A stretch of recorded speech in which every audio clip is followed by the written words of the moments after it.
So before we begin the long-awaited third Doctor ranking, worst to best, I've got an announcement. I was going to put this at the end of the video, but I've changed my mind. I'm putting it at the start of the video. So it's done and it's out the way. And it's a big one. So it's no surprise that these videos take a heck of a lot of time. I mean, stupid amount of time. I originally intended and wanted to get each era out this year. And I wanted to get them out all this year because it's the 60th anniversary year of Doctor Who. Therefore, what is happening with the 4th Doctor ranking? It's unfortunately not happening in the way that it's originally intended. Now, it does sound like bad news, doesn't it? No, it's not bad news, it's not bad news. So what I am doing differently, this is either going to be the greatest project I will ever do in the history of the channel, or it could be a gigantic flop. I don't know, but I'm doing it anyway. So what I am going to be doing, I'm hoping to get it out finished in December of this year. I am ranking every Doctor Who episode in its entire run in one video. Ambitious, yeah. Nobody's done it on this magnitude. It's a crazy idea, but I'm doing it anyway. So yes, a individual ranking of the 4th Doctor era, it's not happening. I just want to get all the eras out in this fashion, considering it takes so long. I do think there are some negatives when it comes to how I've done the video so far. Like sometimes I talk a bit too long with stories, but anyway. I'll discuss more about this video at a later date. But that is confirmed, happening at the end of the year as the final video. Believe me, the date will go quick. So, I've done the announcement. I am ranking every Doctor Who story of all time in one video. From An Unearthly Child all the way to the 60th anniversary. So I've done my piece. Let's get on with the video.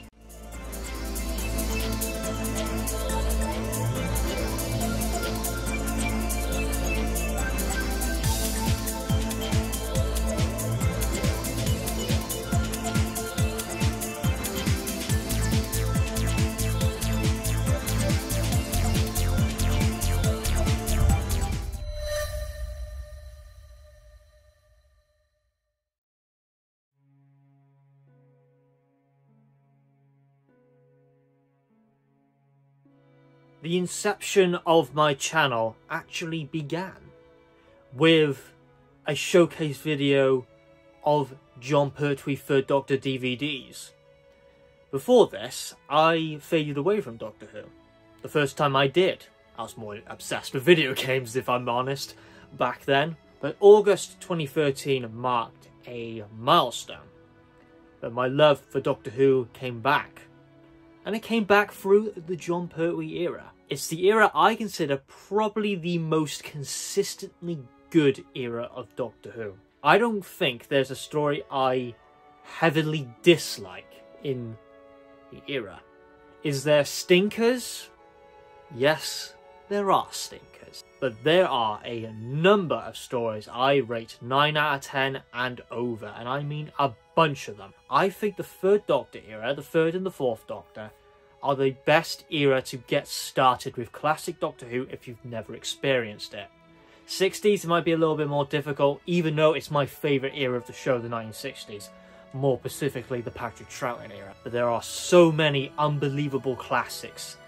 And I'm even guessing, this is only an estimation here, that if I were ever to do a revisit of the top 20 Doctor Who stories of all time, Jon Pertwee's era will fill that up the most compared to other incarnations of the Doctor. Until we get to those absolute classic Doctor Who 3rd Doctor stories, we'll have to start with the stinkers, unfortunately.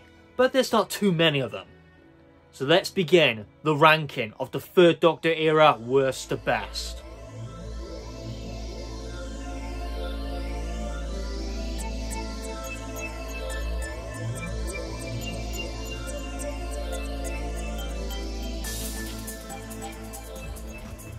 Most people would likely say that either the Time Monster or the Mutants will be last place.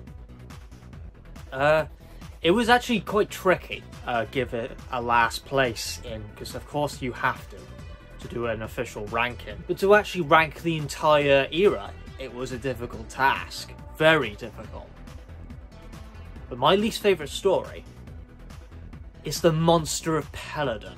A rather bizarre story that most people don't think too much of. Its prequel is a better story. I used to not like the original that much, and I did consider it overrated before, but it's flipped on me.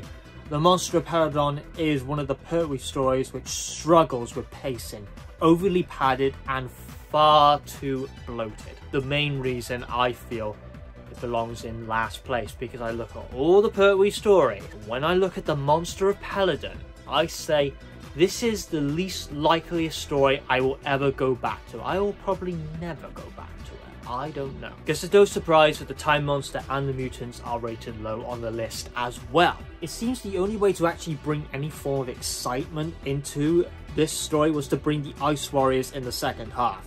Otherwise, this would no doubt be the worst Third Doctor story, and a boring stinker to say the least. It's not a terrible story, I just think I don't hate it, and sometimes they're going to have a love-hate relationship with those type of stories, like Dominators. But this is really a boring stinker. This is The Curse of Peladon if it was bloated and without the charm. With The Curse of Peladon, it was quite a rich political mystery story, full of drama, bureaucracy, tension. Only one makes a reappearance in The Monster of Peladon, which is Alpha Centauri. This is really hard, and I don't really like to put it last, because again, I don't hate it necessarily, like Space Pirates or The Smugglers, which I say are F-tier stories. It's just the biggest downfall of it is it's a 6-parter. If it was a 4-parter, it probably might not be last place. I think it's the weakest Third Doctor story and the least likeliest I'll ever return to. At number 24, last place, Monster of Peladon.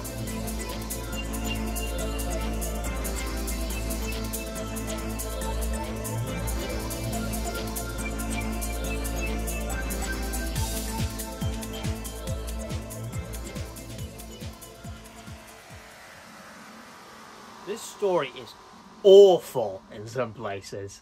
Conceptually, a very good story idea, focusing on topics like racism and segregation. It's just the execution. The execution. You can always have such a good, conceptually made story that hits the real world, but if it ain't executed right and it looks like crap, then it is going to be crap. I can't believe they didn't get reshots. It's just staggering. It's the mutants. I have like mixed emotions on this. I think its ideas are very good. It's just visually very, very poor. The Doctor and Jo land on the planet Solos in the 30th century, and the planet's occupants want to gain independence from Earth. It's another political story with animosity and conflict of divided factions wanting alternative goals that are incompatible. The colony on Solos, a warrior tribe, are basically slaves and become victims of not just Earth's empire, but their race themselves, because they go through a metamorphosis and change depending on the cycle of Solos. They turn into disgusting mutants, and that's where they get really the nickname makes sense of mutts. As with the Earth's empire calling the occupants of the planet mutts, there are themes of racism and segregation. Overlords and Solonians are divided. This is at the period of Earth's empire where it's falling, and some of the Solos bases went to pull out from the Earth's falling and breaking down system. The Marshal is an authoritarian type and wants to take over the planet by force for the glory of the Earth's empire. So he's still standing strong for the Earth's empire, but it is actually crumbling around him slowly. So it struggles from execution. It's extremely tatty. The mutts look horrendous, the ones the Solonians turn into by metamorphosis. It's literally like watching the clock for 2 hours straight. The pacing's atrocious, it's all over the place. Sometimes it did make me laugh. I did laugh at it. I think it was either episode 4 or episode 5 cliffhanger. It was one of the worst things I have ever seen. It should have been reshot. But it did capture the atmosphere on Solos very well. But it feels like the entire life force has been sucked dry, and the planet is just misty and foggy, miserable and bleak, which really does put an emphasis on the themes of the story, which I really like. The Mutants was originally planned as a second Doctor story. Maybe it would have worked back then, maybe not, I don't know. But it definitely doesn't work from here because of very tacky budget. It's a very tacky story and it looks awful in places. This is like the Underworld of the Third Doctor era. Underworld looks atrocious. The Mutants look atrocious too. It actually uses the same technology in specific scenes in the Mutants that was used in Underworld. Is it the worst Doctor Who story of all time? It's definitely on the lower end. It's not the worst. I still don't put it next to Time Flight or the Leisure Hive. No, I wouldn't put it there. Because again, I like its themes, as I've stated. But it's no doubt on the weaker end of the Third Doctor era.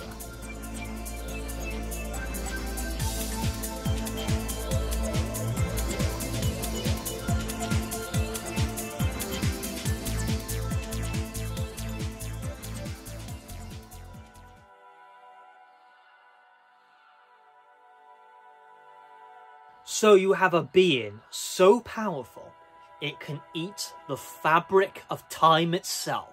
But this powerful entity looks like it's made out of toilet paper. That is the Time Monster in a nutshell.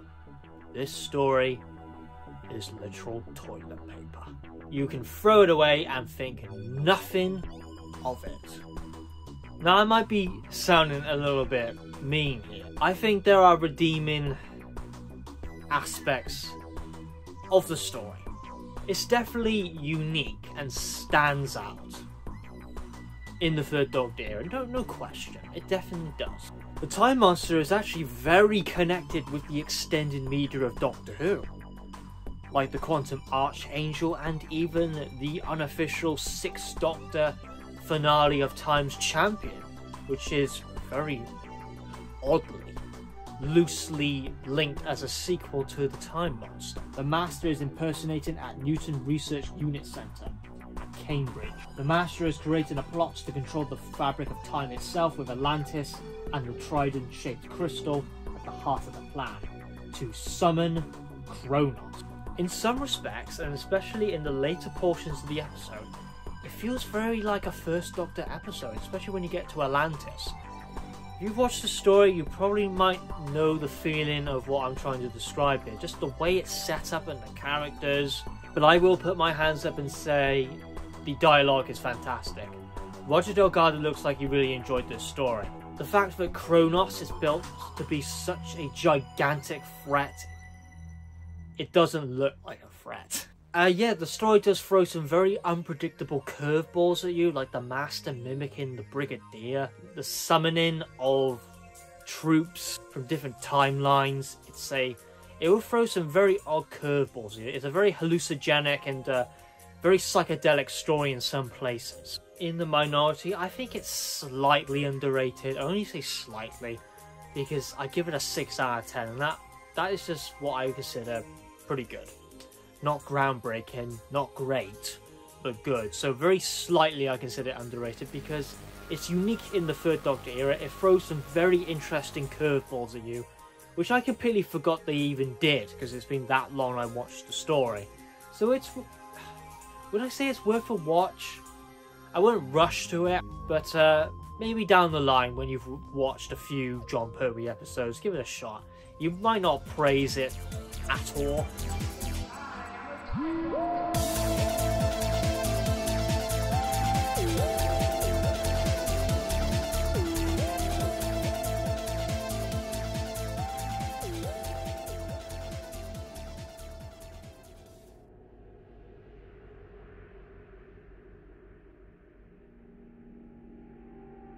The final end of the Third Doctor era. It wasn't the final end that was originally intended. Rest in peace, Roger Delgado, one of my favourite actors of all time. Then the replacement was Planet of the Spiders. Now this might be a surprise to some, it might not, I don't know. The consensus on this story is kind of all over the place. I've always kind of struggled with Planet of the Spiders. It's always been a very oddball story for me. Yeah, I think the first half of Planet of the Spiders is pretty good. Standard Jon Pertwee goodness. universe. Again, I think it's not groundbreaking, but I just really struggle with the second half of the episodes. I think the Metabelius colonists are so flippin' dull and forgettable. I do not remember any of their names, and I watched Planet of the Spiders literally a few hours ago. Yeah, Season 7 is an oddity for Jon Pertwee's run. The Time Warrior, the majority of people love. The rather visually questionable Invasion of the Dinosaurs, the bizarre Death to the Daleks, the bloated Monster Peladon, and then the rather mixed reception of Planet of the Spiders. I wanted to see if my thoughts changed, which is the literally whole reason I've done this series on the channel. And like the Reign of Terror, it's just become one of those stories where it just doesn't sit with me very well. It's one of these 6 out of 10 stories. It's all over the place. Some people love it, some people don't care too much about it, and some people don't like it at all. I'm not one of those people where I do not like it at all. It's just a very oddball story for me. But there is lots to like. There are James Bond car chasing moments, Buddhist mobsters, again shooting electricity like Sidious style from their fingers. I'm not arachnophobic, but I get nothing out of them. The scenes where they're jumping on people's backs, that's pretty terrifying and creepy. I don't think someone even with arachnophobia might even find this terrifying, besides those few scenes of them jumping on people's backs. Some scenes just don't work with me, with like the spiders around like this political circle, then they bring in the Queen. It's just funny to me. I just don't take it serious, and especially when they bob up and down like that, like they're teabagging, it just looks funny to me. Overall, I'm not really a big fan of Planet of the Spiders.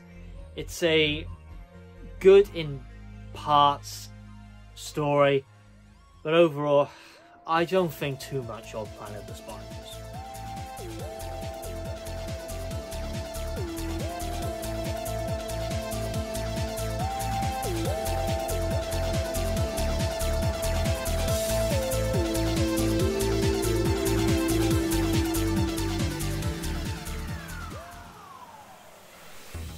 So we got our first Dalek story on the list. Have a look at the percentage of a poll I did. These were the results. So, what is my least favourite Dalek story? Funny enough, it's connected to my nostalgia.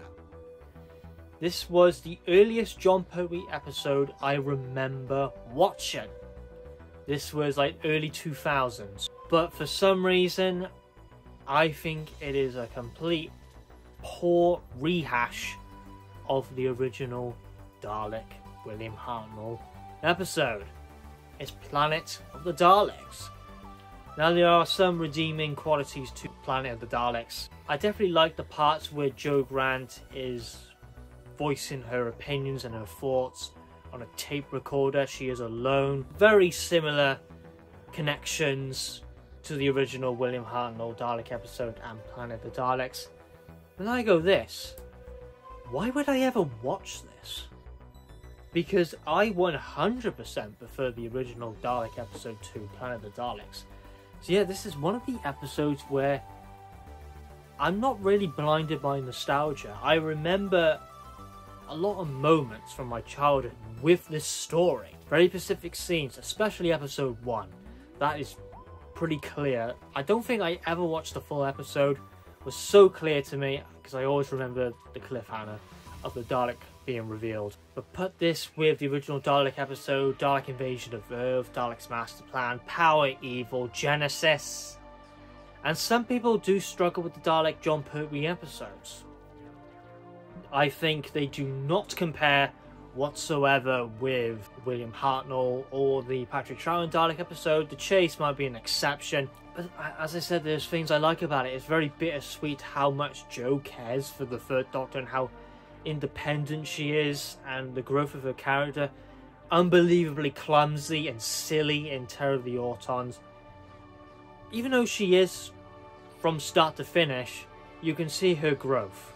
So she's one of the companions that actually did receive very good characterization and development, even though the classic series usually struggles with that.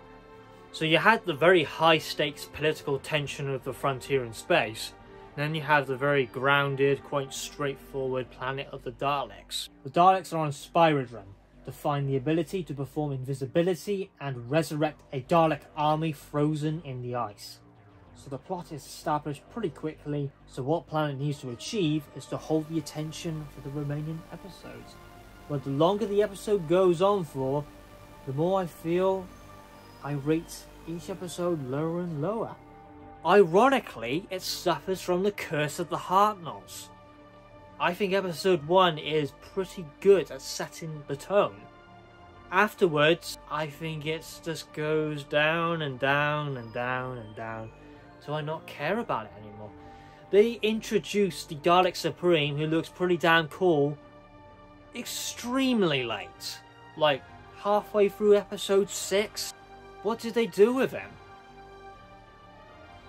Pretty much nothing. So, what was the point? Why so late? I don't know. Let's have some diversity of opinion. Dragonbugs says, I'm going to actually vote for Planet of the Daleks for this one. I know it takes a lot of the same plot as the Daleks, but that's one of the reasons why I love it. It feels updated for the Pertwee era and still feels unique enough with a new planet and species introduced. And even some more Dalek lore introduced in the form of the Supreme Council, who are the Emperor's main generals, you could say. Another bit of lore expanded is on the Fouls, as we know that they left Skaro and are trying to help and do missions on other planets, which Big Finish would later use as plot points. And then he goes on to say he does prefer Frontier in Space as a story. Yes, I do think Frontier in Space is a better story overall, and I do consider that one underrated too. Diversity of opinion I like a lot. I may consider it the weakest Dalek story. I really struggle with like padding and pacing. The lore side of it I definitely agree with. The Snowflake goes on to say that Death to the Daleks is one of his favourite. I enjoy it a lot, with the Third Doctor teaming up with the Daleks for a bit, and that they have no other option. We also get this nice black and silver colour scheme to them.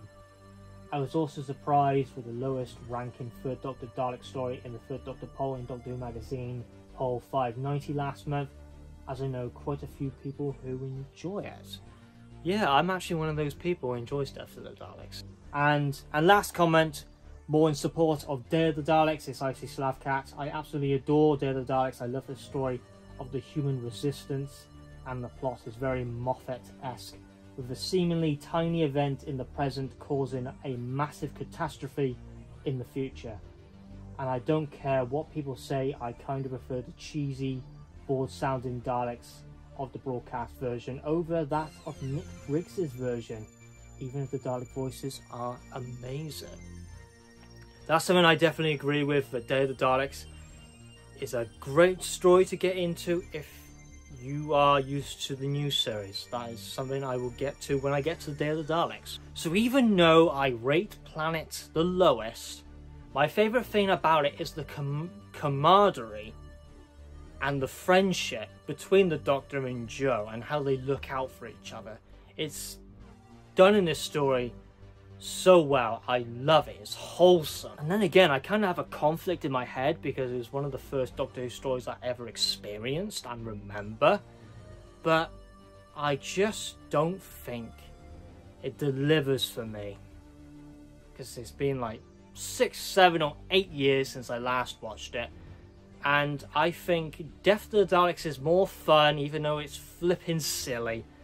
And Day of the Daleks, it's more of a strong, consistently good Dalek story. So unfortunately, Planet of the Daleks is left last for the Dalek stories.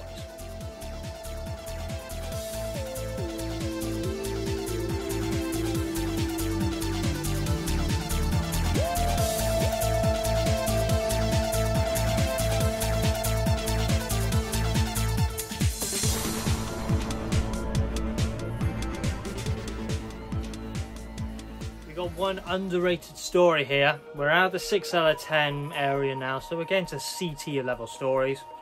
Some people don't like this, they call it a complete bore, a slog of a story, and definitely the weakest out of Season 8. It is the weakest out of Season 8.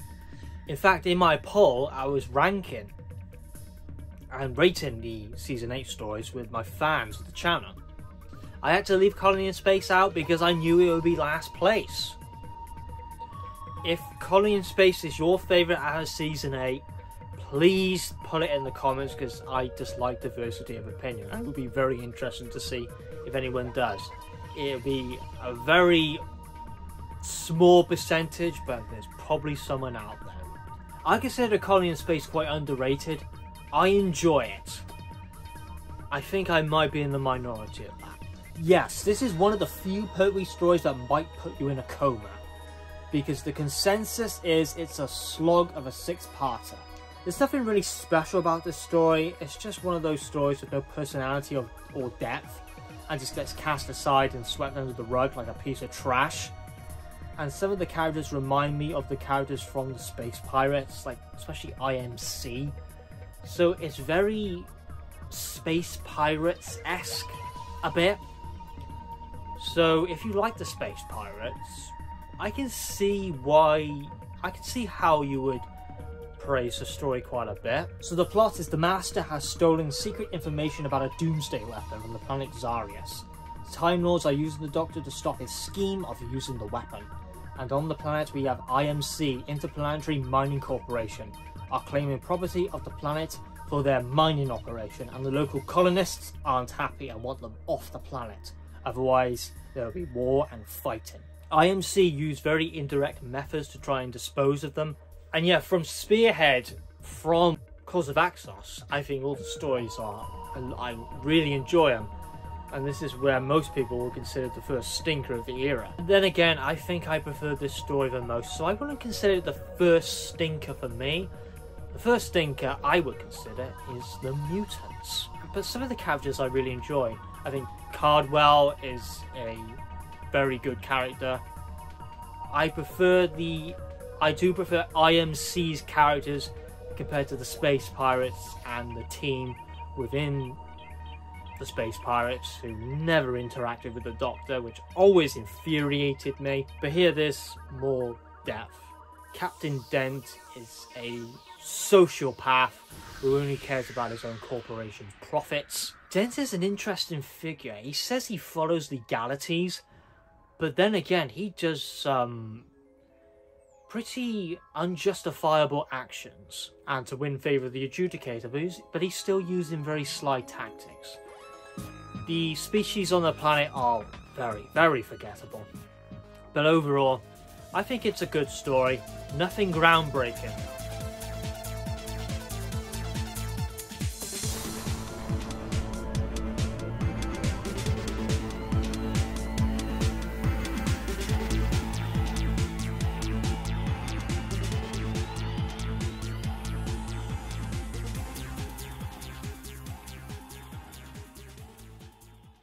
Hello everybody and welcome to my Doctor Who DVD showcase. Finally all my DVDs have arrived. So without further ado, let's get started. Okay, the first DVD is Death to the Daleks. I've watched about... This was the first DVD I purchased to start the DVD collection. So yeah, I have a soft spot for this story because it is the first Doctor Who story I ever watched which reintroduced my love for the show in August 2013. The TARDIS is trapped and marooned on the planet Exelon, with the Exelon city emitting immense power, completely rendering the TARDIS out of action. A planet full of primitive Exelons, who are a regressive tribal-like species. The Marine Space Corps, who are here on the expedition for an antidote to fight a great space plague, with the Daleks having the same idea. Uneasy alliances have to be formed to fight off the terrible forces on Exelon. It's actually quite an atmospheric story in the beginning. Very foggy, misty, bleak, which really actually does set up the Great Space Plague, but then you never really see that in action. Sometimes the music really works well with the atmosphere. It just fades away after episode 1, it's gone. It's more of like a comedic story. And you say that the Daleks are like... This is really subjective. Some people say the Daleks are better in Classic Who, they're better in New Who, blah blah blah. The Daleks have gone downhill, they're overrated. But flippin' hell, were the Daleks inconsistent in the classic series? I gotta put the classic series in the firing line here. They are inconsistent, the Daleks. You have a Dalek with no weapons rushing into a huge army of Exelons, and it explodes by whacking it very lightly with sticks. Yes, the master race defeated by a bunch of wooden clubs. You then witness a Dalek have a complete mental breakdown, and I guess it dies? The story is weird. I don't know why I like it, but I do. I think out of all the Dalek stories, I would say this one gets the worst reviews out of the 3. Planet is mixed. Day of the Daleks, I think most people like it more than don't like it. And Death to the Daleks, most people rate under a 5 out of 10. I will not argue with those scores that people give them, because it's a very badly depicted Dalek story. They are pretty much a joke. But I don't really like the story for the Daleks. I just think it's a fun story. Like a nice light-hearted watch. I like the scenes when the Doctor is going into the Exelon city to sort out the puzzles. It's very tatty in places. You usually see a Dalek in the background, which is unoccupied, doing nothing. It's so tacky in some places. It's just a tatty story. But I don't know why I like it. Maybe it's nostalgia, but it's the first story I watched to reintroduce my love for the show. Maybe that's the reason why. And if I didn't do that, maybe I think it's a pile of garbage. So again, I'm not going to argue with people who rate it under a 5 out of 10 and call it complete Dalek garbage. Because, well, it does look, it's really bad in some places, but I like it, so that's all that matters. Yeah, Death to the Daleks, it's a pretty fun story out of 7 out of 10.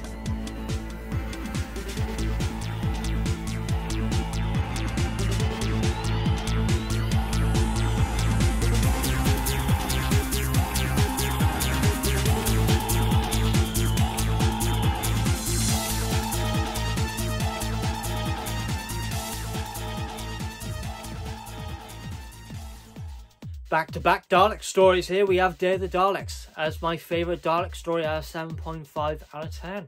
Yep, the Dalek stories are rated pretty low on the ranking. Yes, I do not think the Dalek episodes, none of them, are at the height of the 3rd Doctor era. I think they are just not the best stories. I think Day of the Daleks is pretty good. I think it's a good story.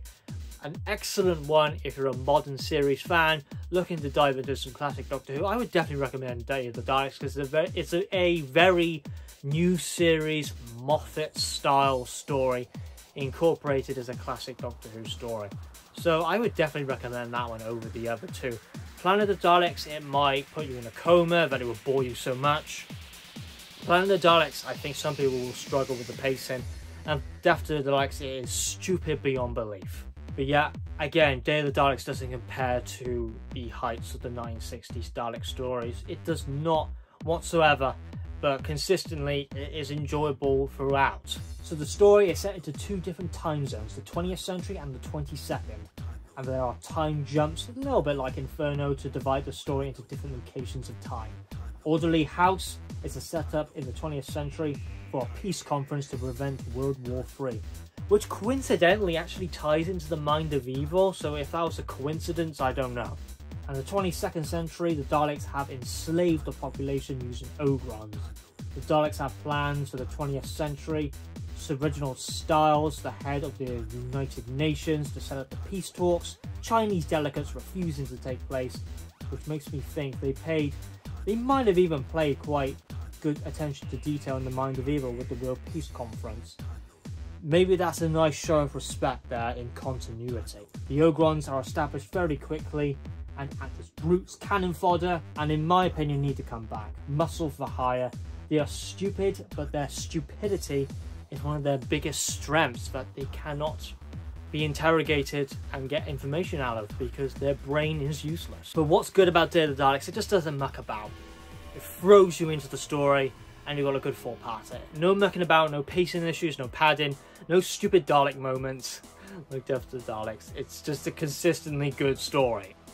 I personally watched the special edition over the original. Some people think the original voices are complete garbage. I actually didn't refer to the original, I referred to the special edition, so honestly can't really comment. Now, a big point of contention with the story is if you don't pay attention to it, you have no idea what's going on, what's happening with the guerrilla soldiers. If you don't follow it, it'll go completely over your head. You won't know what's going on. I find the intentions and the morals of the guerrilla mercenaries very contradictory, because they say they aren't killers, but then they kill people in the story. Never trust a mercenary. Maybe that's the message they're trying to portray. But yeah, they do say that, but then they go and kill people. The overseer of the Dalek occupied planet, well, Earth occupied in the 22nd century, reminds me a lot of the War Chief a little bit. I like how he stereotypically reveals himself by turning his chair around. Good old classic villain cliches. Overall, it's quite a fun Dalek story. It's the best out of the three. Death of the Daleks is just behind it, because again, I like that one. But they are not the heights of the Jon Pertwee era.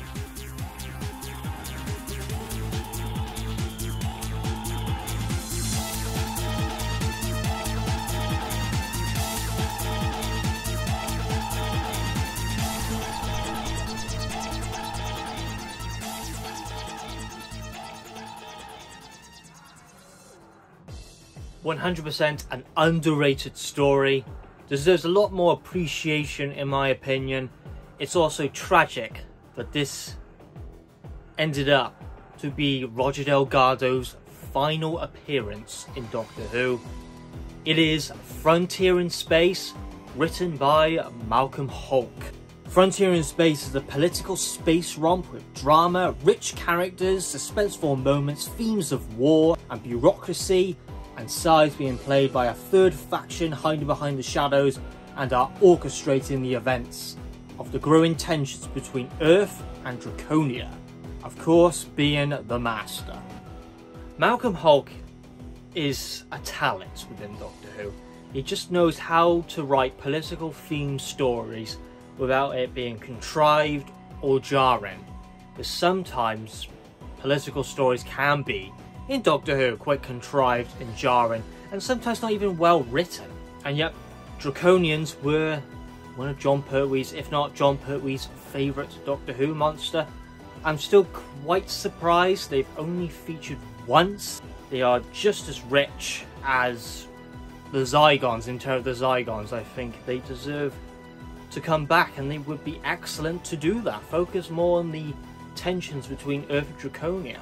I'll give you a couple of seconds to guess how many times did the Doctor and Jo get locked up in Frontier in Space? I'll give you a few seconds.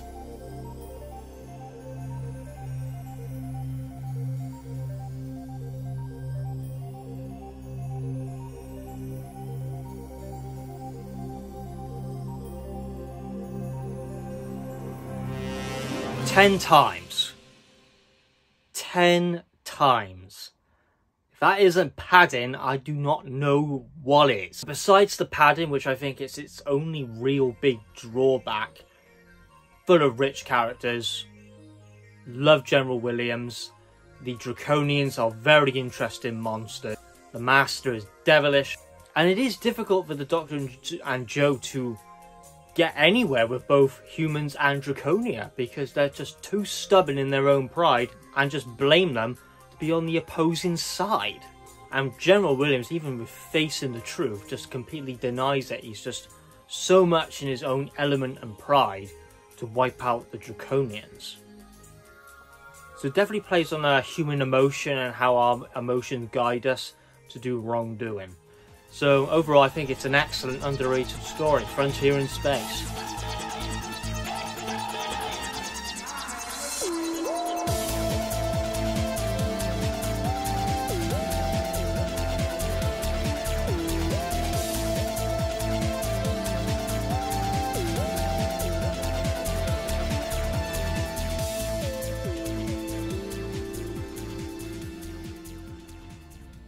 Next up, we have another story from Season 8.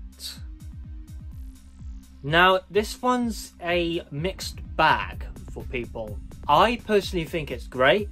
We are now in the 8 out of 10 category, which is the category of B in a tier list. I think it's pretty good. When I did the ranking poll of Season 8 stories, not including Colony in Space, it only would be last, it got poor results. Yeah, it's the Claws of Axos. Another story I personally consider underrated. Is it the best out of Jon Pertwee era? Nope, not by a long shot, it isn't. I still think it's an excellent story, focusing on real world issues that we actually face. Scanners indicate Axos heading towards Earth at a collision course, and a message of help is requested. The Doctor, who does have a bias of being open-minded and curious, something that the Master criticises the Doctor for, this will be a revelation that will haunt him, as the Axons use their visual representation to appear more friendly and persuasive of humans. They play on the emotions of people and play on human greed, consumerism to manipulate humankind, which ultimately leads Axos to take over the life force of the planet and absorb all life forms. It focuses more on how human beings are persuaded by consumerism, materialism, money and greed. That is basically referenced throughout the entire era, that greed is what's destroying the planet. Green Death, Invasion of the Dinosaurs, Claws of Axos, you name it, it's quite a very consistent message. Now, I would say the Master doesn't really shine too much compared to the other. I even think he shined even more in Colony in Space, to be honest. So out of all the 5 episodes from Season 8, I think the Master shines the least in this episode and actually gets overshadowed by the Axons themselves. Overall, I think it's a great story with awesome messages and themes in it, but compared to other Pertwee stories, it doesn't hold a candle to them.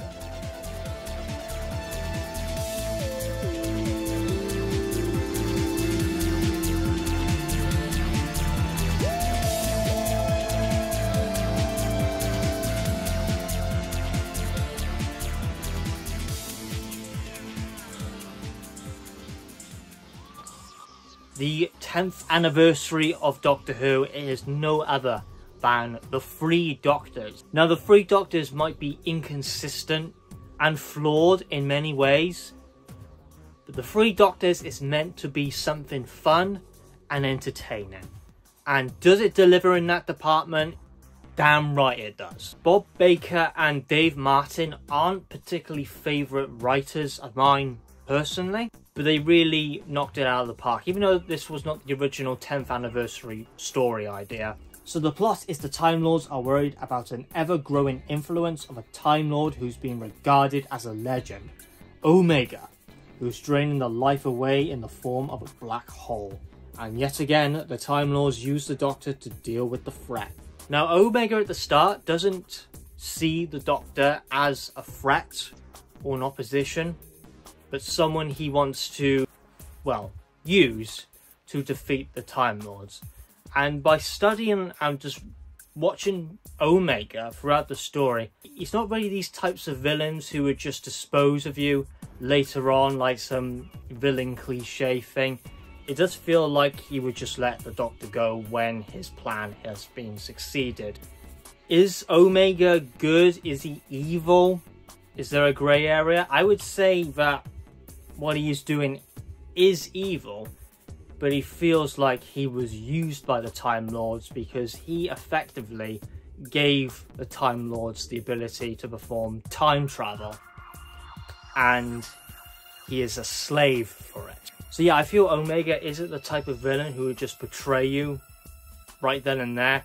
He is just more concerned about the loyalty of who follows him. And that actually makes a villain very unique. Not very stereotypical. Though he does have a temper problem. What's the best part of the Three Doctors? It is, of course, the best part of the Three Doctors is undoubtedly the interactions between the second Doctor, Patrick Troughton, and Jon Pertwee, the third Doctor, without question. So many funny lines of dialogue. If you haven't watched it, then you're missing out big time. You need to experience it. Now, we know that the first Doctor had a minimal performance because of his health, which is completely understandable. Again, things had to be changed because of William Hartnell's deteriorating health, so it just is what it is, really.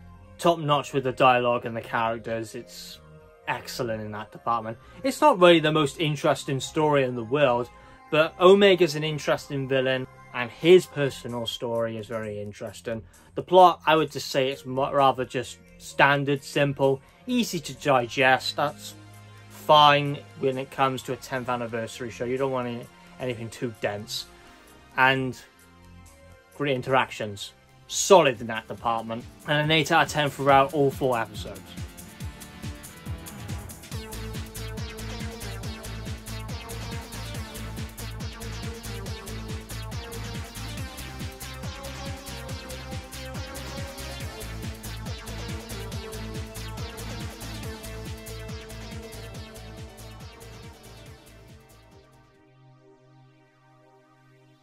The beginning of the excellent Season 8, also referred to as the Master Season. The introduction of Roger Delgado. It's the Terror of the Autons. Terror of the Autons is 100% a great story, and I don't think there's anything roughly negative about it. It's just resulted in me very hard and a difficult task of ranking them in order. So far, out of the first Doctor and the second Doctor, this one's been the hardest. It's the sequel to Spearhead from Space. Some of the best Doctor Who stories to introduce you to the classic series. If someone wanted to get into the classic series, the Auton stories I would without question recommend. The Autons are brilliant in this story, but are they scary? No. I wouldn't say they're scary in the Terror of the Autons. Roger Delgado definitely steals the show in Terror of the Autons in comparison to Claws of Axos. The Autons are much better in Spearhead from Space, and I would definitely say they are quite scary in there. And some people actually generally have a fear of mannequins, so that story would definitely play on that fear more. The introduction to the Master and his scene is beyond perfect in delivery, like knowing Lou Russell's name, calling him a primitive, and quickly psychologically influence him with the classic Master theme. Once again, brilliant. Joe Grant starts out as a very clumsy individual, and to see the progression all the way to the Green Death is just splendid. And I liked how the Master dealt with people in his way, as he killed someone by stuffing them in their own lunchbox. Now that's something I haven't seen from the Master in quite some time. Very devilish. It's a really good introduction to start off with this villain, as they both know their weaknesses. The Master calls the Doctor's biggest weakness is his open-mindedness and curiosity. That makes perfect sense with the Axons, because if the Brigadier did blow up Axos while it's still in space, then none of the events of Claws of Axos wouldn't have happened. And the Master's biggest weakness, according to the Doctor, is this vanity. And that plays throughout the entire era, that little line. So I like when lines of dialogue are said and they mean something. I do think it's a damn shame after Inferno, Caroline John, or her contract was up, because I still say that she's one of the most underrated companions in the show. Yep, definitely one of the best Doctor Who stories to introduce you to the classic series. It's not one of the best classic stories of all time, it's one for beginners.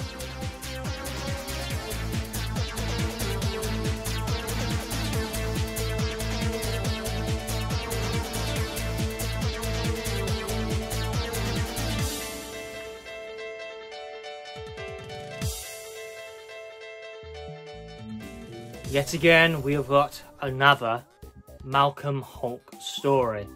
This is the prime example of such a excellent conceptualized story, but visually it looks damn awful. What could that story be?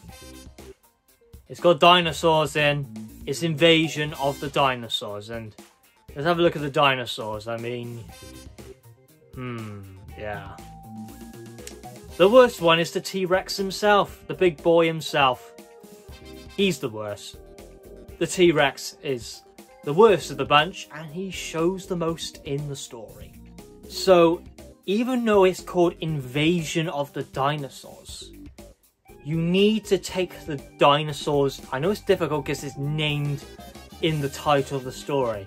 You need to take the dinosaurs out of the story and look at the plot itself. And I think it's one of the greatest conceptualized plots. And it's probably the reason, I'm not sure if Malcolm Hulke is my favourite Doctor Who writer ever. This one unfortunately just got ruined by the dinosaurs themselves.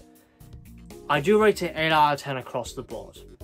If you just ignore the fact that the dinosaurs are terrible, and it's shoddy, and some scenes look ridiculous, it is a very good story. Anyway, the setup of a desolate looking London is always a frightening concept, of a city just completely empty of human beings. That's why the stories like Android Invasion, Web of Fear and Dark's Invasion of Earth just resonate with me. Just that concept terrifies me. It's a scary premise. Lots of themes of corruption and what is morally right depending on the individual, as what someone would deem good could be truly evil. Which is the plan in Invasion of the Dinosaurs by a group of fanatical scientists wanting to turn back the clock of civilization to its new gold age. In the process, that would end up killing everybody living. So Operation Golden Age is to reverse Earth back in time, back to a pure age. And that would result of killing everyone out of the field where this experiment is being performed in central London by these fanatical scientists. And again, you resonate why they're doing this. It makes sense. They need a fresh start because of all the industrialism, corruption, greed, political animosity, violence. It's all running rampant through society and they are not doing anything about it. I love stories which focus on the corruption within UNIT. I love when the BBC books do that, like The Devil Goblins from Neptune. Or The Ambassadors of Death. I just love like this inner corporate corruption within an organisation. You have to snuff out the person who is doing all the evil works. And one of them, quite shockingly, actually I won't spoil it, but one of the characters within UNIT plays a very interesting role. You sympathise with him, but then again, his idea of Operation Golden Age, I agree with what the Doctor actually says in the story. It's just complete human delusion. But there was actually never a golden age within human society. Favourite moment of all time in this story? I love it when the T-Rex literally bitch slaps the Brontosaurus with his tail. Yeah, to be honest, the more I think about the story, the more I actually like it. I think it's one of the Jon Pertwee stories where I like its themes the most. It's just it's a story that will make you think and feel a little bit sympathetic for characters you're not supposed to, but you understand why they're doing it. But at the same time, you've got to look at it logically, and what they're doing is evil. So overall, I think Invasion of the Dinosaurs is a really good story, underrated, I would say, in my opinion. I don't think everyone does this, but I think some people don't give it enough credit. Take out the dinosaurs, look at the plot, flipping out, it's amazing.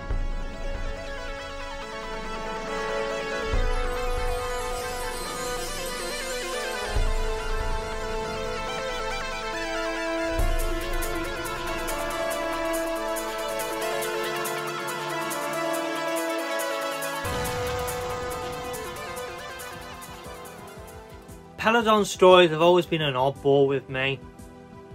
As I said, there has been a switch with Monster and Curse. Monster now belongs the least inspiring, very plain Third Doctor story out of them all, and the one I am least likely to ever return to. Curse of Peladon, I have always found it overrated. Now, after 7-8 odd years it's been, I actually kind of like it. You can view the Peladon stories as very heavy political stories with a fantasy twist on them. And oddly enough, it features the Ice Warriors in a very unconventional way. Very different from the original Ice Warrior story and the Seeds of Death. Completely unconventional how they use the Ice Warriors. And they're not villains in this story. They say that their conquering ways have left behind them. Maybe I didn't like it because it was more of a fantasy twist, and fantasy has never really been something I have been too fond of. There are exceptions to that, but mainly fantasy hasn't really been something that's really resonated with me all my childhood. So the Doctor and Jo land on Peladon during a test flight and are mistaken the representatives of Earth, which will eventually go against them as murders have taken place. When one of the King's advisors is killed, it is a blame game of who did it. The High Priest says it was the spirit of Agador, while the Doctor says the Ice Warriors are behind it. It's a plan to discover who is behind the events that will result in diplomatic catastrophe. Definitely a very diverse cast of characters and aliens. So much better than Monster of Peladon. They were flipping boring, bland as a plank of wood. Alpha Centauri was the only revisiting character in Peladon, the Monster of Peladon. Night and day difference. It blows my mind that I thought I preferred Monster of Peladon to Curse. I don't know why I was smoking. So, again, they might actually say that, and then people think, well, I prefer Monster of Peladon to Curse. But yeah, I must have been, because I really can't see how Monster is better than Curse of Peladon in any fashion. It's a superior Peladon story. It's definitely a more rich political themed story. King of Peladon and Jo, that's definitely a star of the story, and you can try and see a blossoming romance between the two of them. Doesn't really go anywhere though at the end of the story. On the fence, tentative about King Peladon's, well, his morals and his actions and what he wants to achieve. Jo thinks he's just recruiting her just to be a political ally. The King of Peladon with Hepish in his left ear and Jo in his right ear, just saying different things. He wants to be faithful to the law of Peladon, but then Jo disagreeing with the law, and then which King Peladon has this conflict in his head of if he wants to follow his head, being Hepish and the laws of Peladon, or his heart with Jo and taking murder and execution out of his mind. Seeing the Ice Warriors on more the friendly side is super refreshing. Goes to show that tastes change. It's a brilliant setting, full of rich characters, miles better than Monster of Peladon. You can probably forget about Monster of Peladon. Just watch Curse, it's much better.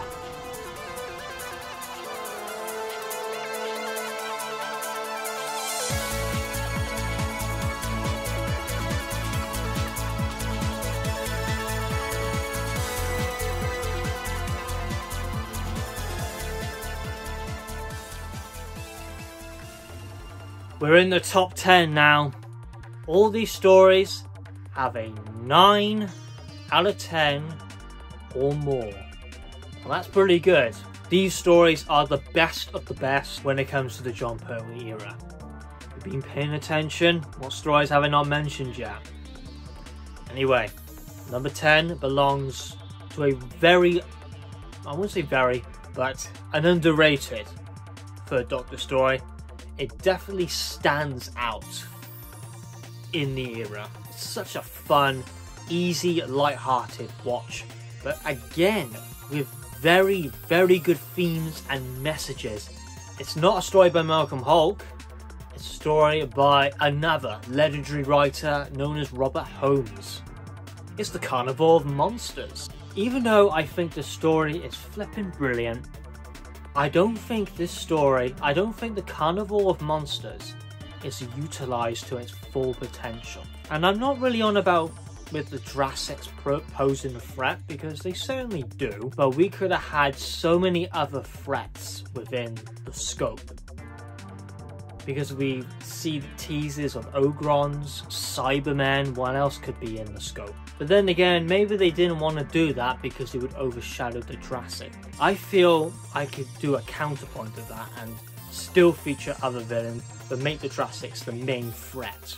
A showman named Vorg and his travelling show, they have a scope machine which houses many different life forms in it.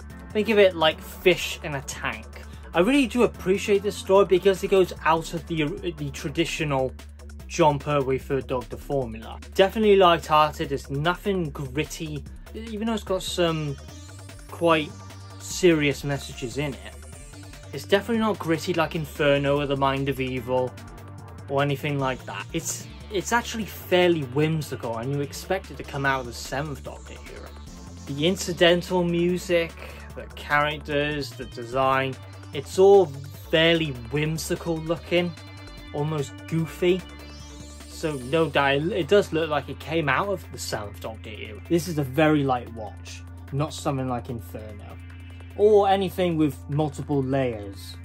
It's a fun romp, and it's a good story to watch if you want something rather light in the era. It's also the first story to reference and foreshadow Metebelis 3, which is featured in the Green Death and his final story. They did the sock puppets, the Jurassics, a lot better than Invasion of the Dinosaurs. It's actually not comparable. What's interesting, when the Doctor and Jo are inside the scope, it appears that they're trapped in some sort of loop.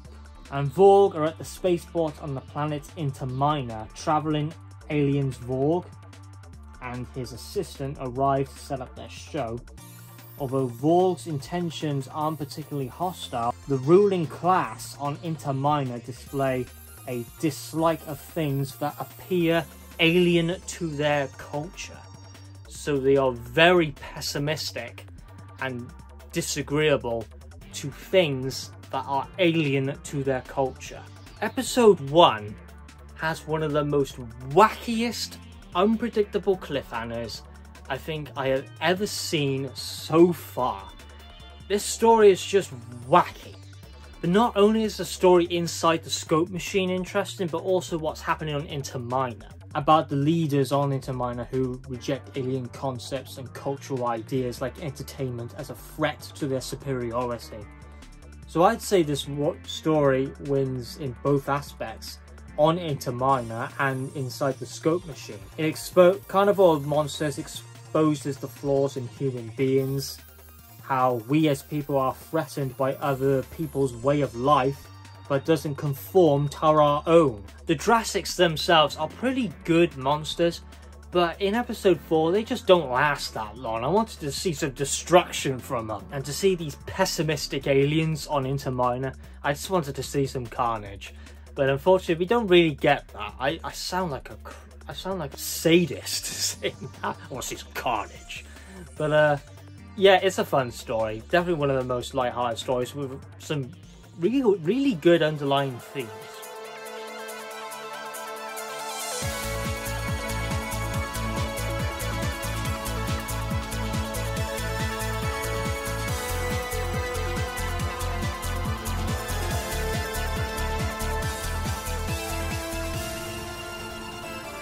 Number 9 belongs to the Green Death. Collectively, I think it's one of the best put together Third Doctor stories. If you are a Third Doctor fanatic and he's your favourite Doctor, I feel it will be the majority is people would rank the Green Death very high up on their list. Excellent action scenes, great political messaging on environmental rights and pollution caused by corporate greed, essentially. Excellent villains, corporate exploitation of the working class, blended in a stupendous 6-part story, and the final story for Jo Grant. The maggots are an interesting concept too. They are like the representation of the filth of corporate greed and all this waste generated, that is what formed the maggots in the first place. And how the corporation just wants to stick it down into the ground and pretend it's not a problem. That really does bring up some true messages of the real world, of how corporations will not be accountable for their own actions and blame external sources and just pretend it's not a big deal. That happens so much in the real world. We have one of the main characters in the story, Jones, a loud protester against the fuel consumptions, with the papers shaming him as a crazy nut. Joe seems to be very passionate, even threatening resignation to UNIT and refusing the doctor's offer to travel to Metropolis 3 to fight against global chemicals, moving forward with their plan, which will result in ever-increasing pollution and destruction to the environment. Even though the workers are against the protesters, you still feel sorry for them as well. Not just the protesters, but you also feel sorry for the workers who just want to make their money and feed their families. They're basically victims in itself who are being exploited by corporate greed, essentially. So the workers who are telling the protesters to be gone and stop being a pest, they're not the bad guys either. They're just wanting to get money. With the previous story planning the Daleks being rather poor, it was excellent to finally get to the Green Death. I forgot how flipping brilliant the Green Death truly is. You have the Boss, which is an artificial intelligence system. In extended media, it's engineered by Tobias Vaughan himself, which makes perfect connections. The AI has a consciousness, a distinct personality of being quite the distinguished gentleman and charismatic CEO. When the Boss takes over people's minds and processes them, they talk like corporate robots. It's rated at number 9. I rate it a 9 out of 10. I definitely do not consider it overrated. I would consider it a classic, but it's not one of my favourite Jon Pertwee stories. I would say I would only call it a favourite. It was in the top 5.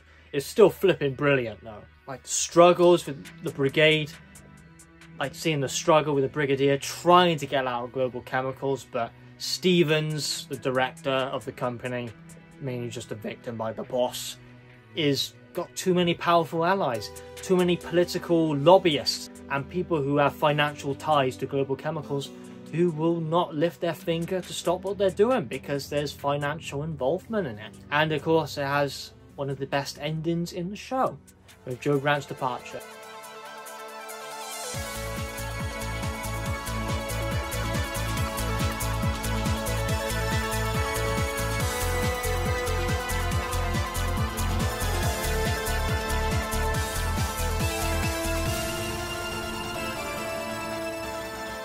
It has actually gone down on the list for me. It used to be one of my favourites, if not my favourite Third Doctor story. Again, tastes change. I think the negatives and flaws that it has made it go down a little bit, actually quite dramatically. But I think it still belongs in the top 10 Third Doctor stories, without question. I don't believe it will ever leave where it is. It's the Mind of Evil. It's actually a Third Doctor story with not a lot of traction. Not a lot of people talk about it too much. I think season 8, the story that gets the most buzz is either Terror of the Autons or the Daemons. And here is the list poll to reference. And I will go over some comments about season 8 stories. First comment we have from Harry Williams Productions. The Mind of Evil is extremely underrated. Really doesn't get enough love in my opinion. I think Colony in Space is the weak link into the season, but overall pretty fantastic. And then Devon308 says, I'd say objectively the best story here is either The Mind of Evil or The Daemons. I've got a lot of nostalgia and a real soft spot for Claws of Axos. It's just one of the stories I can't get bored of, and it represents the Pertwee era as a whole, with the unit team, Delgado's master, alien threats, human antagonist, and political undertones. Some of the comments featuring their favourite story from season 8. My favourite story is no longer The Mind of Evil. It has changed. If you've been paying attention, you now know which one it is. But the reason why it goes down for me is the cliffhangers are way too similar. Besides episode 5's cliffhanger, they are all basically the same thing. That to me really damages the story. It feels too repetitive, too predictable. If all the cliffhangers are the same, then you know how the Doctor's going to get out of it, or how the character's going to get out of it, or whatever. You know what it's going to do. So, even though it's such a good story, that problem, that issue I have with it, is just something I don't like. It just bothers me. But besides that, it's a dark story of an evil killer machine that feeds on the evil of the individual's mind. It gets more powerful and deadly the more it consumes the thoughts of its victims, with scenes of quite unnerving torture. But let me get this straight. This is a U?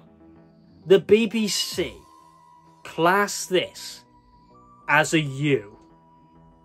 I didn't know psychological torture was family-friendly content. The Keller machine, designed by a man, Professor Keller, obviously the master, has created a machine that is supposedly to pacify the most dangerous of criminals. Besides getting rid of criminals through execution, to an alternative method of rehabilitation or a mind wipe of evil impulses removed.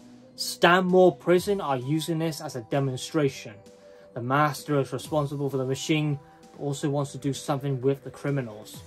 What's going on with the World Peace Talks with the International World Peace Conference? The Master is using the perfect time to strike, and the Keller machine is a simple distraction to a more sinister plot. One of my favourite depictions of the Master in this one, only he could look cool with a cigar. Smoking is bad for you. Don't do it. But Roger Delgado just looks like a freaking badass when he does it, so he is the exception to the rule. I don't like how the Mind of Evil ends. It's just a bit silly how the Master gets out of it. Mainly due to incompetence, really. Not by the Doctor or Joe, but someone else. Yeah, I don't like the ending. It's like, it rolls my eyes a little bit. And the very repetitive cliffhangers. But it's still a great story. 9 out of 10. I recommend a watch.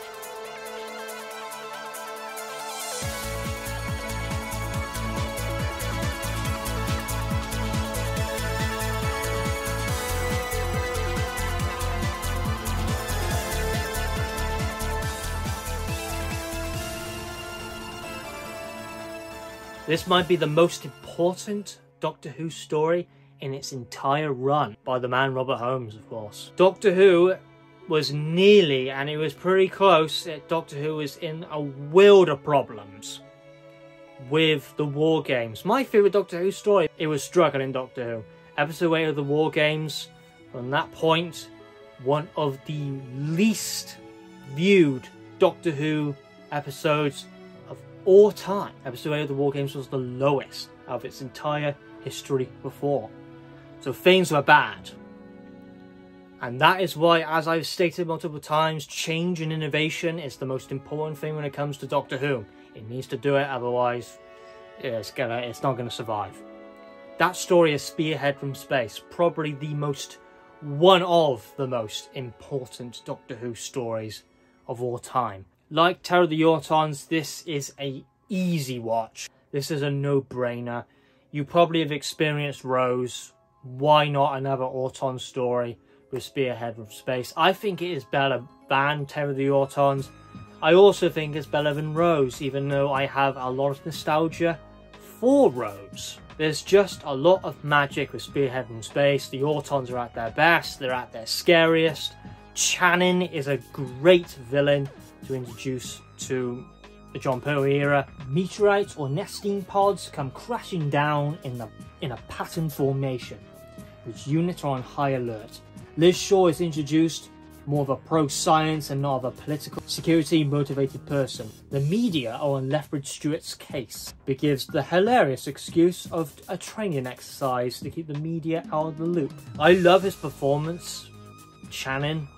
He's just very cold, just something about him that gives you weird vibes. And he has this like really creepy looking stare. It can give you freaking nightmares. Part 1 is just full of charm. Actually, no, the whole damn story is full of charm. How the Autons just slowly take over government positions, where we can see in the plastic factory. And that says to me, we haven't actually seen the Autons be fully utilized as a villain, because they can even take the form of individuals, not really as shapeshifters, but as plastic copies, which are Autons.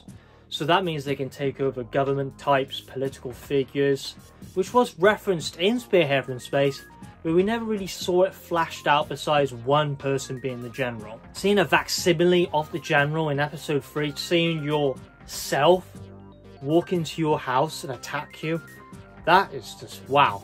That's terrifying. Yeah, I don't think we've seen the best of the Autons, and if it was, I don't think it was ever intended, but I wish we actually had an Auton 6-part story, because I think it would have been something that could potentially work. They do work very well as an introduction villain. Work with Rose, work with Spearhead, work with Terror of the Autons. They're just that flipping good. They are so flexible and easy to use, the Autons. And I wish they came back, if I'm honest. Overall, a magnificent post-regeneration story.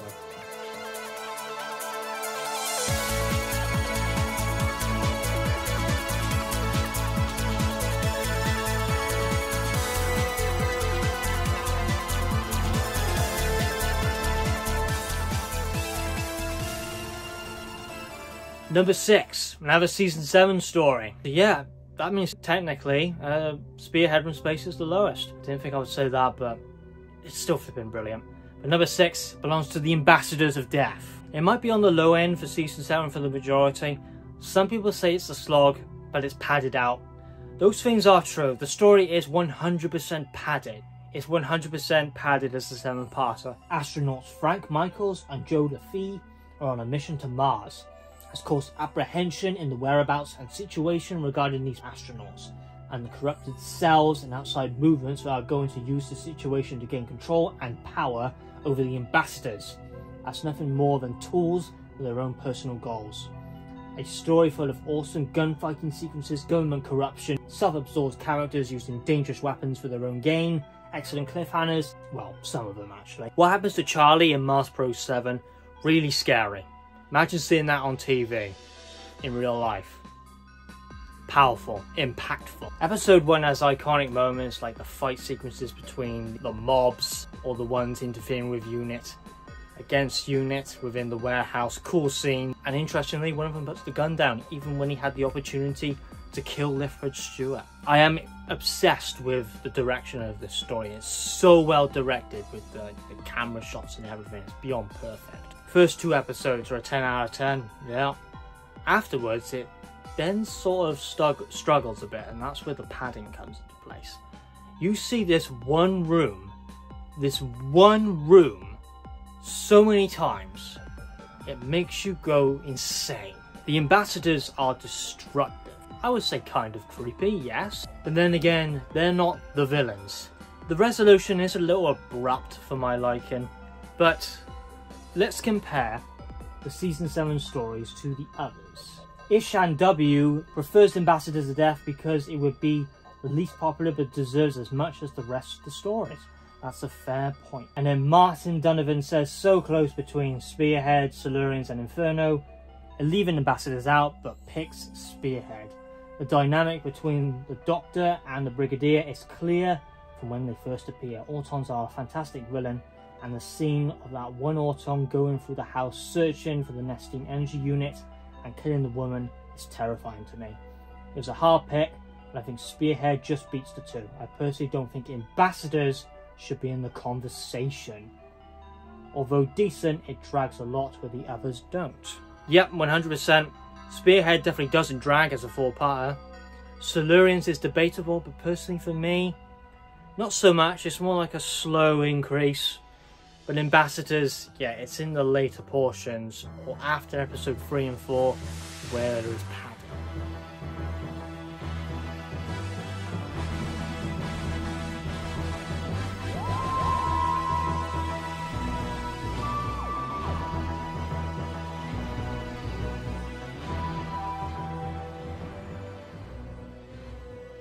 Number 5 belongs to Doctor Who, and the Silurians. Now, I just love the themes and ideals this story represents. I personally consider it underrated. That might sound rather odd in Season 7. The other stories in Season 7 100% overshadow it though, with the exception of Ambassadors, it doesn't. The monsters themselves in the new series, I didn't personally like their humanoid approach. I preferred the more alien, reptilian presence. It felt more Silurian to me. An accurate story of how governments of the world would act if other life was found on the planet. And for the Silurians to live amongst humans would bring nothing but death and conflict. Even if the Silurians occupy territory that humankind didn't touch, it's a different message on the fear of the unknown. Xenophobia, which is the reason of concern, and to eliminate the Silurians as a threat to human survival. But this is also apparent on the other side too with the Silurians. Some Silurians, like the leader, is open to the idea of living amongst each other. But then others look at the humans as just apes who stole their planet and are wishing to use offensive capabilities to take back the world from the humans who colonized it. You see that the Doctor tries to take a diplomatic approach and trying to come to some form of agreement. Peace talk and a positive resolution, but won't come to bloodshed on either side. But it doesn't really work. I like when the story concludes where the Doctor doesn't actually win. Yep, the Doctor doesn't actually win in this story and it doesn't go his way. Neither for the Silurians, it's the government and humankind who win. So was actually wiping out the Silurians, was that the right move to make? But then again, the Silurians unleashed a destructive plague on humankind, killing a number of people. So the duality behind it and the messaging, is it morally right to wipe them out? Is it not? But then some individuals within the Silurian race don't want war. Same thing can be said on the human side and with the Doctor. Overall, one of my favourite stories. It's overshadowed by Inferno, and I'll probably say Spearhead from Space too.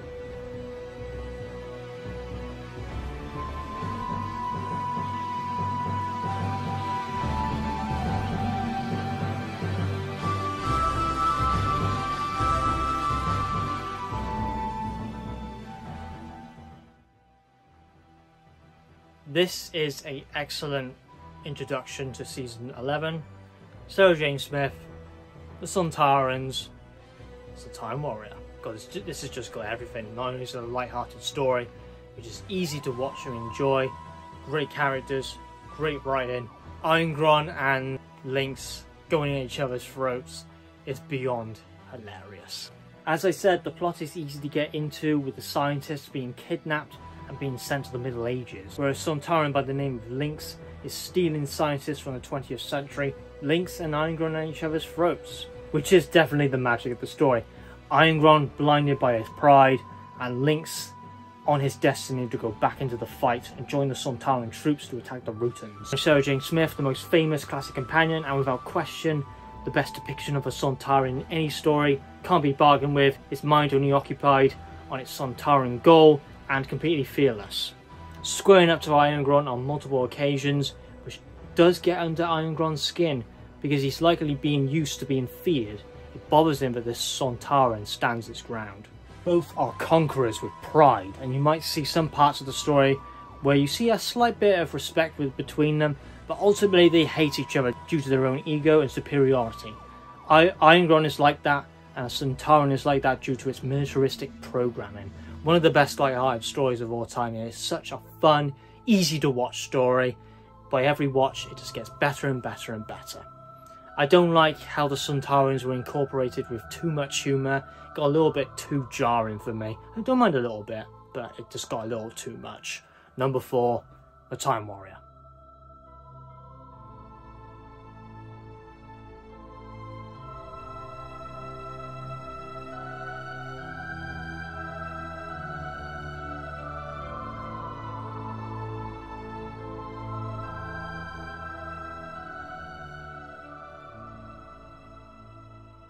Top 3 now. We come to the Hammer House of Horror one. Consider it overrated in the past.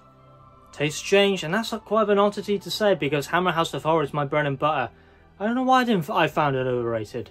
back in the day. So Doctor Who enters the world of Hammer House of Horror with cultists, demons, magic summonings and supernatural and demonic events forming. Now, even though I'm a bit of a Hammer House of Horror fan, it's common knowledge if you're familiar with my channel, but I found the story overrated in its history. And then again, that's been like a consistent pattern. I said it with the Image of the Fan down. I think Brain of Morbius, I'm not too keen on it. So why do I not think too highly of Hammer House of Horror when Doctor Who incorporates it? Well, that's why I'm going back to do this series, to see if my taste has changed. The opening setting of Devil's End Village will immediately set you into the world of Hammer House of Horror with some terrific direction by Christopher Barry. He knows how to establish the Hammer horror themes of the demons. He just knows how to do it. He definitely succeeds in that department. The wind summoning and the police officer under a form of influence to attack Hawthorne. The setup of sinister forces, the Master and like Colony in Space, and Mind of Evil and Claws of Axos somewhat, is introduced fairly quickly in the story, no mucking about. Azal is a terrifying villain in the story, how he literally turns people into a puff of smoke. And the Master summoning black magic and performing all this supernatural abilities. Episode 3's cliffhanger is beyond my favourite, one of my favourite cliffhangers in the show's history. To see the Master utterly terrified by the presence of Azal. That is such a good cliffhanger. Overall, this story has fantastic elements of blending, quite funny, witty dialogue, and very awesome Hammer House of Horror writing. I'm going to slap myself figuratively in the face that I said this was overrated in the past. Again, don't know why I was smoking 7 years ago. The only negative I would give it is the lack of Doctor and Master interaction. That's what I'll give it. Yeah, before you got it in the previous Master stories, but I wanted it here personally too. Number 3, the Demons.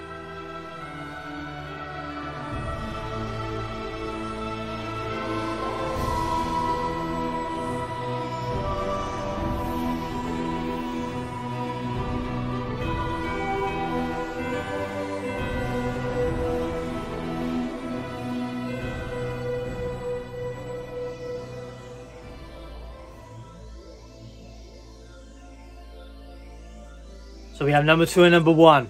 Both these stories, 10 out of 10. 10 out of 10. You've been paying attention? That is the Sea Devils. That might be a shocker, I don't know. And we have Inferno. Guess which one it is at number 2? Yeah, again we have Malcolm Hulke. Awesome writer. Number 2 is the Sea Devils. The Silurians and the Sea Devils are just magnificent stories. It used to be the Silurians. That used to be my favourite out of the 2. It's now swapped. It's changed. I think the Sea Devils I prefer more. I'm talking about the monsters here. Than the Silurians. They're definitely more aggressive, more manipulative, more cunning, and interesting. That's kind of equal, really. I think this one's better paced. There is slight padding in the Silurians. I would definitely admit that. This one is more grounded, and it's very epic in scale as well. How the Sea Devils are destroying and bringing down rigs, bringing down submarines.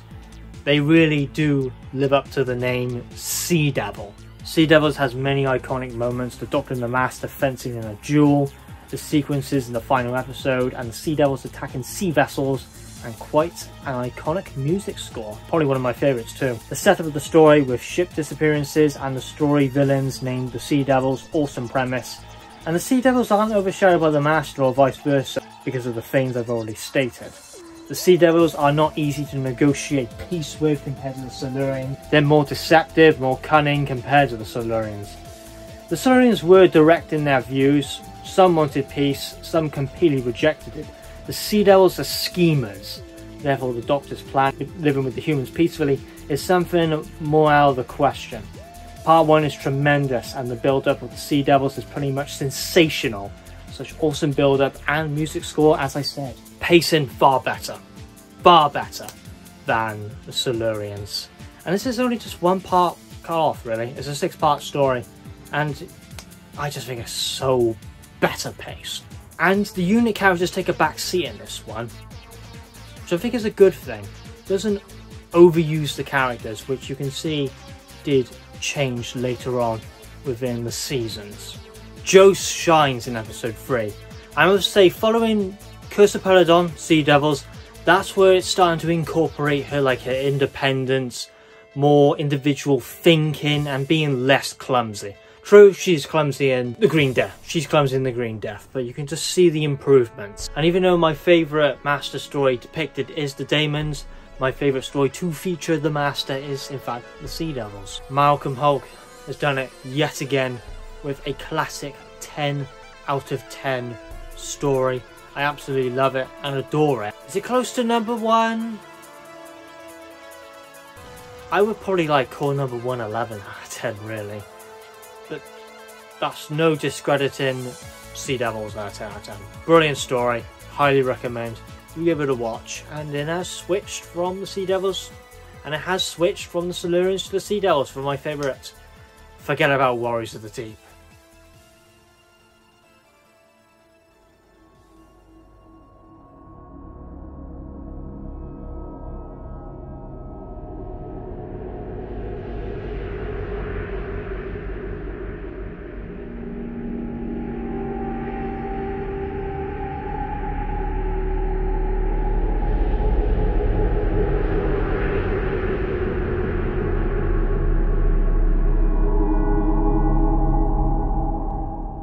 So we have one more story. That belongs to Inferno. Without question, the best Third Doctor story of all time.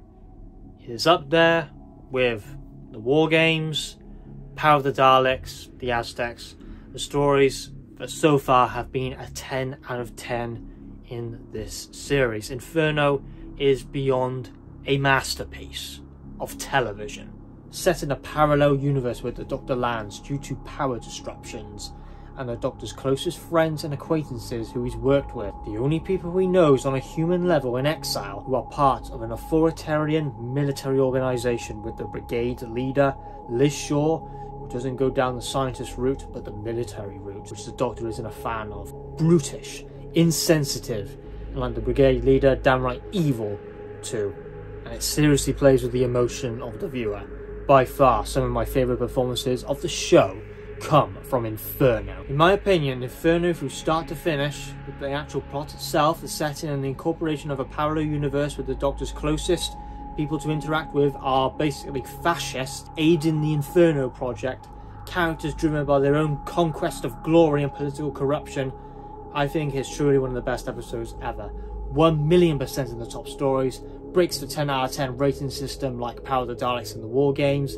It's like 1,000,000 out of 10. The Primoids are established quickly in the story with this green substance leaking from number 2 input pipe, and extremely rapidly takes control of its host and performs a metamorphosis into an animal. Characters are established excellently, with the tensions between Sakif and Professor Starman. Starman thinks he's in the way with his insistence on managing things smoothly and methodically, following safety, and any form of delay to Starman is a direct threat to his own achievements to get Starman's gas. Yep, he really named it after himself. Starman is actually quite unfazed by understanding the report that people have died violently in the establishment, and people's ignorance over the failed computer system to be acknowledged at all, besides the Doctor and Liz, is astounding. So he just accelerates the drilling speed.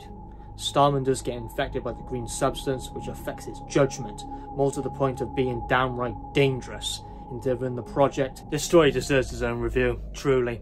Episode 6's cliffhanger might remain one of the darkest moments in Doctor Who history, of watching an entire planet engulfed in lava. So that was the list of the Third Doctor ranking, worst to best. I hope you enjoyed the ranking.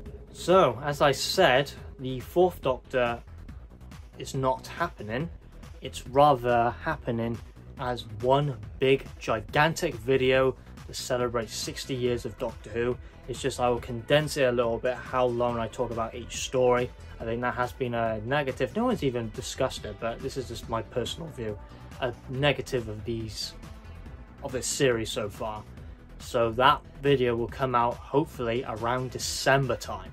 It's a long wait, but I think it would actually fly by. So that is one of the big videos happening. I will discuss more of the 60th anniversary content I am working on. Here's some of them. up on screen right now, which will be happening around November and December time, including the big one where I rank every single Doctor Who episode of all time, An Unearthly Child, all the way to the 60th anniversary of the show. Do not miss that video. It will be the biggest thing I'll ever upload. It'll be the biggest thing I'll ever upload. And my voice is freaking dead after doing this video. Thanks for watching. Of course, have a good one. God, crikey.